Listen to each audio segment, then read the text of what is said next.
Em Minas Gerais é diferente por quê? Porque o contraste é menor. Nós temos, dá uma olhada aqui nessa igreja, que é um projeto do Aleijadinho também, a igreja de São Francisco de Assis, em Ouro Preto. Em Minas, a gente já tem muita decoração do lado de fora.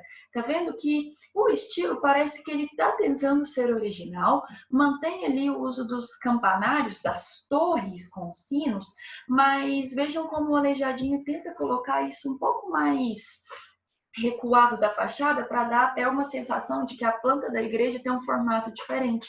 Tradicionalmente, aqui no Brasil, as igrejas são pequenas e retangulares. Essa aqui não, aqui do lado de fora dá uma sensação que ela é redondinha, né? E os campanários não estão exatamente alinhados à fachada, eles estão um pouquinho mais recuados.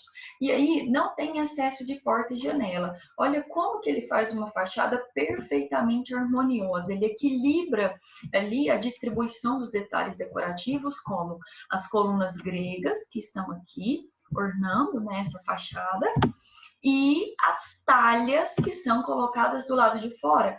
Normalmente a gente não tem essas talhas ou excesso de talha decorativa do lado de fora, nas igrejas de outras regiões. São Paulo, Rio de Janeiro, Nordeste, ok? Mas em Minas Gerais já aparece. Aqui é uma talha lindíssima em pedra-sabão, que o Aleijadinho mesmo esculpe. Como a igreja é dedicada a São Francisco de Assis, ele faz lá um medalhão de São Francisco de Assis, resumindo aí uma parte da história dele, que é quando ele recebe os estigmas, as chagas de Jesus Cristo, tá ali ele ajoelhado diante dos céus, esses raios vindo. Vejam como as nuvens estão ali misturadas com anjinhos, então isso aqui é bem típico do rococó. E as nuvens são essas volutas que nem aquelas das colunas gregas. E como é que é essa igreja por dentro? Nossa, será que ela vai ser mais exagerada que as igrejas do Nordeste? De jeito nenhum. Ela vai ser equilibrada que nem a questão da fachada. Olha só como é que é essa igreja internamente. Observem aqui que são os altares laterais, eles são decorados com talha, e essa talha pode ser pintada ou pode ter ali a camada de ouro, e tem aqui o altar principal, que nem de longe se mistura com o restante dos altares, com excesso de talhas, como a gente viu na igreja da Bahia.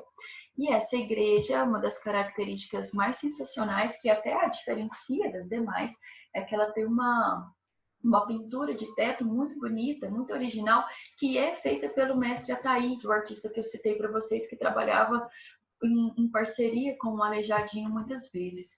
Ele faz essa cena aqui, ó, de Maria em volta de anjos, inspirado nos efeitos das pinturas de teto de algumas igrejas italianas, que é criando essa ilusão de profundidade. Pessoal, eu trouxe uma foto aqui dessa igreja, desse teto mais próximo, para a gente ver melhor os detalhes. Vamos lá. Ele consegue não só o efeito de profundidade, mas como a pintura está no teto da igreja, ele faz parecer que o teto se abre para os céus. Aqui as imagens refletem, né? Não tem problema não, só para entender as técnicas, tá? Como se esse teto tivesse aberto para o céu. Então, a gente tem ali essa mistura de anjos, de nuvens, o coro dos anjos aí tocando vários instrumentos musicais, detalhes decorativos do rococó. E para criar essa ilusão de teto em profundidade, olha como que ele começa pintando ali essas colunas como se fosse a continuidade da própria arquitetura, quando na verdade, olhando assim, a gente sabe que essas colunas só existem na pintura, elas não estão aqui nas paredes da igreja. Mas quando você olha para o teto, o efeito funciona muito bem. E ele também é muito original na hora de fazer essa Maria. Ele faz uma Maria mulata, ele faz a Maria já morena, cabelos escuros, a pele um pouco mais escura, se aproximando aí do povo brasileiro. Ele não faz aquela Maria europeia, branca, loura, etc. E aqui vocês podem ver que o material é madeira, dá para a gente distinguir aqui as tábuas de madeira dos tetos dessas igrejas, que são forros de madeira. Ou seja, aqui no Brasil não tem afresco, como acontece nas pinturas europeias do Renascimento e do Barroco.